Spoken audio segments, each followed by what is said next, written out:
नमस्कार दोस्तों, आप पढ़ रहे हैं कक्षा 10वीं एनसीईआरटी गणित। आज हम पढ़ेंगे प्रश्नावली 3.3 के प्रश्न क्रमांक 3 का चौथा, पांचवा और छठवां सवाल।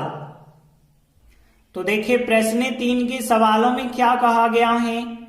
एक समस्या दी गई है हमें, ये पूरी समस्या ही है। जो सवाल है वो एक समस्या कहलाता है। इस समस्या में हमें रैखिक समीकरण के युग्म बनाने हैं, मतलब दो समीकरण हमें बनाने पड़ेंगे और उन दो समीकरणों को प्रतिस्थापन विधि से हम हल करेंगे। तो देखिए सवाल चौथा है, एक नगर में टैक्सी के भाड़े का मतलब किराया होता है। तो टैक्सी का जो किराया है एक नियत भाड़े के अतिरिक्त चली गई दूरी पर भाड़ा सम्मिलित किया जाता है। इसका मतलब आप समझिए, जैसे आप डॉक्टर के पास जाते हैं तो डॉक्टर एक फीस लेता है, जैसे 100 रुपए उसने फीस ली और फिर बाकी वो दवाई करेगा जितने की वो अलग रुपए लेगा। वैसे ही इस नगर में क्या हो रहा है, टैक्सी का जो भाड़ा लगता है वो एक फीस निश्चित किया है उसने कि 10 रुपए या 20 रुपए आपको फिक्स हैं, ये तो लगेंगे। फिर जितने किलोमीटर आप जाएंगे उतने के हिसाब से अलग से लगेंगे। तो यहाँ पे भी यही कहा गया है। जैसे कहा गया है 10 किलोमीटर यदि दूरी जाओगे तो कितना भाड़ा लगेगा, 105 लगेगा, और 15 यदि जाओगे तो 155 लगेगा। तो हमें बताना है नियत भाड़ा क्या है और प्रति किलोमीटर भाड़ा क्या है। दो चीजें बतानी है। तो जब भी दो चीजें बतानी हो, एक तो मानेंगे x, तो मान के चलेंगे हम नियत भाड़ा x रुपए है तथा प्रति किलोमीटर का भाड़ा y रुपए है। फिर बाद में हमें बताना है यदि 25 किलोमीटर उसे जाना है, यात्रा करनी है, तो कितना भाड़ा देना होगा।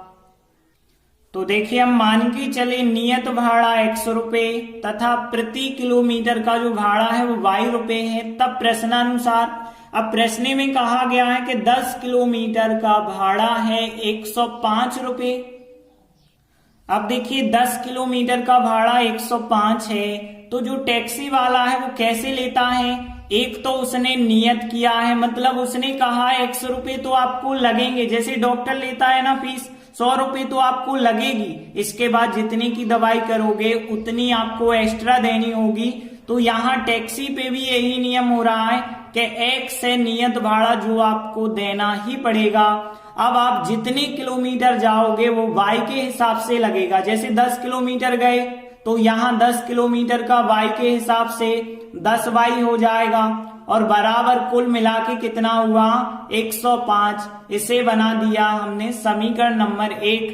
अब आगे प्रश्न पढ़ा, 15 किलोमीटर दूरी का भाड़ा 155 रुपए है। तो देखिए 15 किलोमीटर दूरी का भाड़ा 155 रुपए है। अब देखिए जब 15 किलोमीटर भी जाओगे तो जो टैक्सी वाला है कहेगा कि 100 रुपए तो हमने फिक्स करके रखा है, वो तो आपको देने ही पड़ेंगे। उसके बाद 15 किलोमीटर का y के हिसाब से लगेगा आपको 15y बराबर 155 रुपए कुल लगेगा। इसे बना दिया हमने समीकरण नंबर 2। अब देखिए समीकरण 1 और 2 को हमें करना होगा प्रतिस्थापन विधि से। तो कैसे करते हैं प्रतिस्थापन विधि, दो में से एक कोई समीकरण लेते हैं और x या y का मान ज्ञात करके अगले समीकरण में रखते हैं। जैसे देखिए हम समीकरण 1 ले लें और x का मान निकालें तो 10y का पक्षांतर करना होगा, बस x का मान आ जाएगा और जो भी मान आएगा उसको हम समीकरण 2 में रखेंगे। तो देखिए समीकरण 1 से x बराबर यदि हम मान निकालें तो 10y का पक्षांतर करेंगे तो 105 माइनस 10y आएगा। तो x का जो मान आया है इस मान को अब हम समीकरण 1 से निकाला है, इसलिए समीकरण 2 में रखना होगा।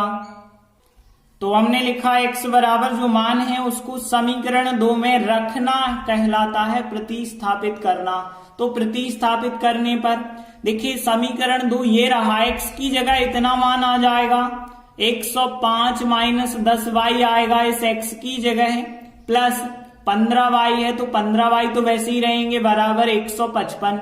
अब देखिए आप क्या करेंगे, वाई वाई एक तरफ करेंगे, वाई वाई हमने एक तरफ किए हैं और अंक अंक एक तरफ करेंगे तो 155 105 इस तरफ ले गए तो माइनस के हो जाएंगे। और यहाँ पे आप देखेंगे -10y प्लस के 15y मतलब 5y आ गए धन के। और यहाँ पे घटाएंगे तो कितना आएगा, 50 आएगा और y बराबर 50 के बटे 5 आएंगे। 5 से जब आप भाग करेंगे तो 10 आ जाएगा y का मान, तो y बराबर 10 हो गया। और y बराबर 10 है तो x बराबर हम निकालेंगे, तो हमने लिखा एवं x बराबर, अब देखिए यहाँ पे y की जगह 10 रखना है तो 105 माइनस 10 और इस y की जगह पे हम कितना रख देंगे, 10 रखेंगे। तो देखिए हम सॉल्व करेंगे तो 105 और 10 का गुणा करेंगे 100 और घटाएंगे तो कितना आएगा, 5 आएगा। मतलब x बराबर कितना आ गया है, 5 आ गया है। तो देखिए हमने दो चीजें जो x और y मानी थी वो 5 और 10 आ गई। अब देखिए हमने x और y क्या माना था, हम मान के चले थे कि नियत भाड़ा x रुपए और जो x माना था वो 5 आया और प्रति किलोमीटर का भाड़ा y माना था जो कि 10 आया। तो देखिए हमने लिखा आता है नियत भाड़ा x बराबर 5 रुपए है और प्रति किलोमीटर का भाड़ा जो है वो y बराबर 10 है। अब देखिए आगे क्वेश्चन में ये भी पूछा गया कि 25 किलोमीटर की यदि उसे यात्रा तय करनी है तो कितना भाड़ा देना होगा। तो देखिए हमने लिखा 25 किलोमीटर यात्रा के लिए भाड़ा, देखिए यहाँ पे भाड़ा जो है पहले तो उसने x फिक्स करके रखा है कि x भाड़ा आपको लगेगा। अब आप 25 किलोमीटर जाएंगे तो 25y लगेगा क्योंकि 1 किलोमीटर का y लगता है तो 25 किलोमीटर का 25y। अब देखिए x का मान आया है 5 रख दीजिए 25 और y का मान 10 आया है 10 रख दीजिए। तो यहाँ 25 और 10 का गुणा किया 250 और 5 और जोड़ दिए जाएं तो 255 रुपए जो है आंसर हो जाएगा। तो देखिए हमने लिखा आता है 25 किलोमीटर यात्रा करने के लिए भाड़ा 255 रुपए देना होगा। इस प्रकार से चौथा सवाल कंप्लीट हुआ।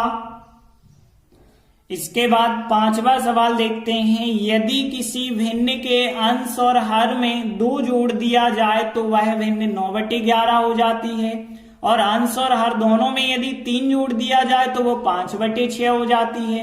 वह भिन्न ज्ञात कीजिए। तो देखिए हमें भिन्न ज्ञात करना है। हमने कहा था दो चीजें x और y मानी जाती हैं। अब भिन्न दो चीजें होती हैं क्या, भिन्न में दो चीजें बिल्कुल होती हैं, एक होता है अंश और एक होता है हर। तो मान के चलेंगे हम अंश है x और हर है y तो भिन्न हो जाएगी x/y। तो देखिए हम मान के चले कि जो भिन्न है उसका अंश है x और हर है y तो फिर भिन्न हो गई x/y। तब प्रश्नानुसार अब देखिए क्या कहा गया है, जो भिन्न है उसके अंश में और हर में 2 जोड़ना है तो कितने के बराबर हो जाती है वो भिन्न, 9/11। तो देखिए कहा गया है कि अंश और हर दोनों में हमें कितना कितना जोड़ना है, 2 और 2 जोड़ना है। तो अंश है x उसमें भी 2 जोड़ दो और हर y है इसमें भी 2 जोड़ दो तो कितने के बराबर हो गई, 9/11 के बराबर। अब यदि हम तिर्यक गुणा करेंगे तो 11 का गुणा इससे होगा, 9 का गुणा इससे होगा, तो 11 का गुणा जब आप करेंगे 11x होगा, 11 का गुणा 2 के साथ करेंगे 22 हो जाएगा, 9 का गुणा y के साथ करेंगे 9y, 9 का गुणा 2 के साथ करेंगे 18। x y एक तरफ कर दो तो देखिए 11x एक तरफ, 9y भी इसी तरफ कर लेंगे बराबर 18 और 22 का पक्षांतर इस तरफ कर लिया तो 11x माइनस 9y बराबर 18 में से 22 घटाएंगे -4 आ जाएगा। ये बना दिया समीकरण नंबर 1। अब देखिए आगे कहा गया है कि अंश और हर दोनों में 3 जोड़ दिया जाए तो 5/6 हो जाती है भिन्न। तो देखिए भिन्न के अंश और हर में 3 यदि जोड़ दिया जाए तो 5/6 हो जाती है, तो 5/6 के बराबर लिखा। अब देखिए यहाँ 6 का गुणा इससे करना, 5 का इससे करना, तो 6 का जब x से किया तो 6x और 6 का 3 के साथ किया तो 18, 5 का y के साथ करेंगे 5y, 5 3 15 होगा। एक्स वाई एक तरफ कर लीजिए तो 6x, 5y इस तरफ आएंगे माइनस के 15 और 18 जब इस तरफ आएंगे तो वो भी माइनस के हो जाएंगे। अब 6x माइनस 5y बराबर, यहां जब आप घटाएंगे तो -3, ये हो गया समीकरण नंबर 2। अब देखिए समीकरण 1 और 2 हमारे आ गए हैं। अब इन्हें करना है हमें प्रतिस्थापन विधि से। और कैसे करते हैं प्रतिस्थापन विधि से? 2 समीकरण होते हैं, 2 में से कोई एक समीकरण आपको लेना है और या तो x का मान निकालना है या तो y का मान। तो देखें हम कि समीकरण 1 के गुणांक 11, 9 और समीकरण 2 के गुणांक 6 और 5 हैं। समीकरण 2 के गुणांक कम हैं तो आप समीकरण 2 को लेके चलें और x या y का मान ज्ञात करें। तो देखें हम समीकरण 2 को लेके चल रहे हैं और देखते हैं x का मान ज्ञात कर रहे हैं। तो 6x बराबर -3 है, 5y उस तरफ जाएंगे प्लस के हो जाएंगे और 6 जो गुणा में है, गुणा वाली संख्या आ जाएगी बटे में, तो फिर x का मान ये मिल जाएगा। तो जो x का मान ये मिला है, इस मान को हमने समीकरण 2 से निकाला है तो अब समीकरण 1 में रखना होगा। तो देखिए हमने लिखा x बराबर ये मान जो है, इस मान को हम समीकरण 1 में रखेंगे तो देखिए यहाँ 11 तो आएगा लेकिन x की जगह है ये वाला मान रखेंगे और इसके बाद यहाँ पे जो 9y है 9y लिखेंगे बराबर -4 है, -4 लिखेंगे। अब देखिए 6 और 11 आपस में नहीं कट सकते हैं तो 6 को हटाने के लिए 6 का गुणा हमें हर एक पद से करना होगा। यहां तो कट जाएंगे लेकिन 6 का गुणा यहां होगा, 6 का गुणा यहां होगा। तो देखिए जब आप 6 का गुणा करेंगे तो इस प्रकार से 6 और 6 कट जाएंगे लेकिन यहां तो कट नहीं पाएंगे तो यहां तो 6 का गुणा होगा और यहां भी 6 का गुणा, क्योंकि यहां नहीं कट पाएंगे। लेकिन यहाँ 11 तो बचे रहेंगे ना, तो 11 का तो गुणा इससे हमें करना पड़ेगा। तो यहाँ पे जब 11 का गुणा -3 से तो 11 3 33, 11 का 5y से तो 11 पौने 55y हो गए और फिर 6 का गुणा इससे तो हमें करना ही है क्योंकि यहाँ 6 का 9y से करेंगे तो 6 नाम 54y आएंगे और यहाँ 6 चौके 24 हो जाएंगे। इस प्रकार से करेंगे। अब देखिए y तो आप एक तरफ रखना 55y माइनस के 54y और फिर अंक एक तरफ करना, माइनस का 24 है 33 इस तरफ ले जाना तो 33 हो जाएंगे धन के।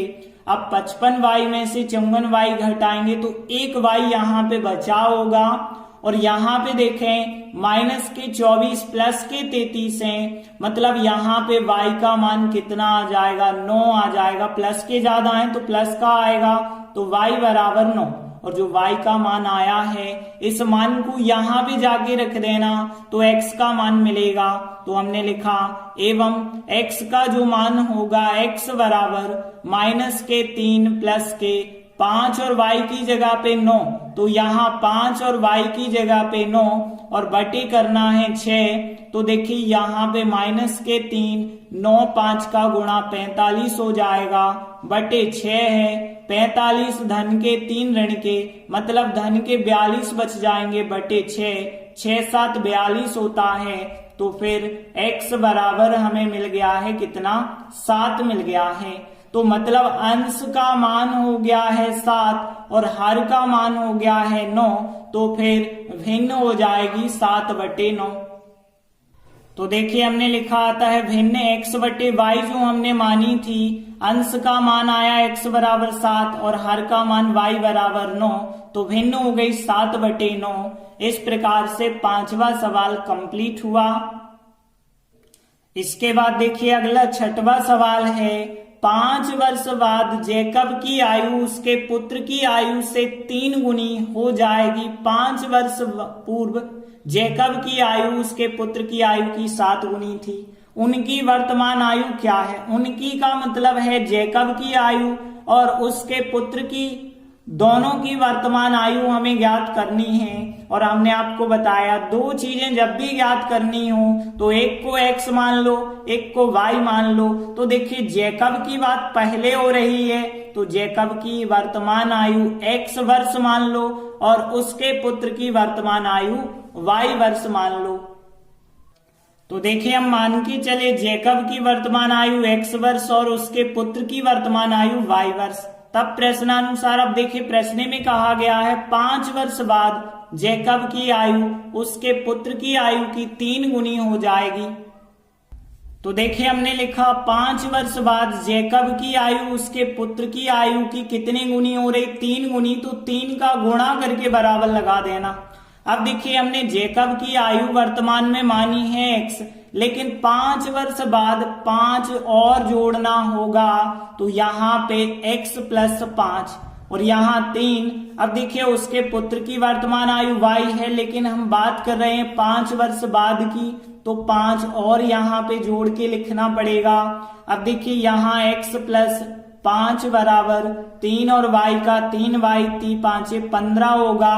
x y एक तरफ अंक एक तरफ करेंगे, x माइनस 3y बराबर 15, 5 उस तरफ हो जाएंगे, 5 माइनस के हो गए, x माइनस 3y बराबर 10 आ जाएगा। ये हो गया समीकरण नंबर 1। अब देखिए आगे प्रश्न में कहा गया है 5 वर्ष पूर्व जैकब की आयु उसके पुत्र की आयु की 7 गुनी थी। तो देखिए हमने लिखा 5 वर्ष पूर्व जैकब की आयु उसके पुत्र की आयु की कितनी गुनी है, 7 गुनी थी। ये लिखा था ना 7 गुनी, तो 7 का गुणा करके बराबर का चिन्ह लगा देना। अब देखिए 5 वर्ष बाद कहा था तो 5 हमने जोड़े थे, लेकिन 5 वर्ष पूर्व का मतलब 5 वर्ष पहले रिवर्स। तो यहाँ पे 5 घटा देना, क्योंकि जैकब की वर्तमान में x है, लेकिन 5 वर्ष पूर्व 5 घटा देना। पुत्र की आयु वर्तमान में y है, लेकिन 5 वर्ष पहले 5 यहाँ भी घटा देना। आगे यदि सॉल्व करेंगे x माइनस 5, 7 का गुणा y से करेंगे 7y, 7 पौने 35 हो जाएगा। अब यहाँ x 7y इस तरफ ले गए, माइनस के हो गए बराबर माइनस के 35, 5 उस तरफ जाएंगे तो 5 प्लस के हो जाएंगे। तो यहाँ x माइनस 7y बराबर माइनस के 35 प्लस के 5 माइनस 30 बचा होगा। ये हो जाएगा समीकरण नंबर 2। तो देखिए समीकरण 1 और 2 जो आए हैं, अब इन्हें हम प्रतिस्थापन विधि से हल करेंगे। तो कैसे हल करेंगे? प्रतिस्थापन विधि में हम क्या करते हैं, 2 में से कोई एक समीकरण लेते हैं और x या y का मान ज्ञात करते हैं। यहाँ पे देखिए हम समीकरण 1 ले लें या 2 ले लें, कोई प्रॉब्लम नहीं है। जैसे हम समीकरण 1 लेंगे तो x का मान कितना होगा, 3y का पक्षांतर बस करना होगा। तो देखिए जो समीकरण 1 है, यहां से x का मान यदि आप निकालेंगे तो 3y का पक्षांतर करेंगे, 3y उस तरफ जाएंगे तो धन के हो जाएंगे। 10 पहले से हैं, 3y और गए तो वो धन के हो जाएंगे। तो x बराबर जो मान आया वो समीकरण 1 से निकाला, अब उसे समीकरण 2 में रखेंगे। तो देखिए हमने लिखा जो x बराबर मान है उस मान को हम समीकरण 2 में प्रतिस्थापित करने पर मतलब रखने पर, तो देखिए x की जगह पे 10 प्लस 3y रखेंगे समीकरण 2 में, और फिर माइनस का 7y है बराबर माइनस 30 है तो माइनस 30 लिखे। अब देखिए y एक तरफ रहने दो और अंक एक तरफ कर लो, माइनस 30, 10 को और इस तरफ लाए तो 10 यहाँ पे हो जाएंगे माइनस के। अब देखिए यहाँ पे 3y धन के 7y ऋण के, मतलब यहाँ पे 4y बच जाएंगे माइनस के। यहाँ 30 और 10 माइनस माइनस के हैं, 40 हो गए, माइनस माइनस दोनों साइड से काट देना तो 4y बराबर 40 हो जाएंगे और y बराबर 40 बटे में 4 आएगा। 4 से भाग करेंगे, 4 धाम 40, तो y का मान कितना आ गया, 10 आ गया। और y का मान यदि 10 आ गया है तो x का मान यहां से आप निकालते हैं। तो हमने लिखा एवं x बराबर कितना हो जाएगा, फिर देखिए 10, 3y की जगह पे 10 रख देना, तो यहाँ 10 प्लस 3y की जगह 10 रखा तो यहाँ पे 10 और 10 या 30 हो जाएगा, 30 और 10 जोड़े तो 40, मतलब x का मान कितना आ गया है 40। तो देखिए हमने x और y जो माने थे, x माना था जैकब की वर्तमान आयु जो कि 40 वर्ष हो गई और y उसके पुत्र की आयु जो कि 10 वर्ष होगी। तो देखिए हमने लिखा आता है जैकब की वर्तमान आयु x बराबर 40 वर्ष और उसके पुत्र की वर्तमान आयु y बराबर 10 वर्ष। इस प्रकार से प्रश्न 6 भी कंप्लीट हुआ। इसी के साथ हमारी प्रश्नावली भी कंप्लीट होती है। धन्यवाद।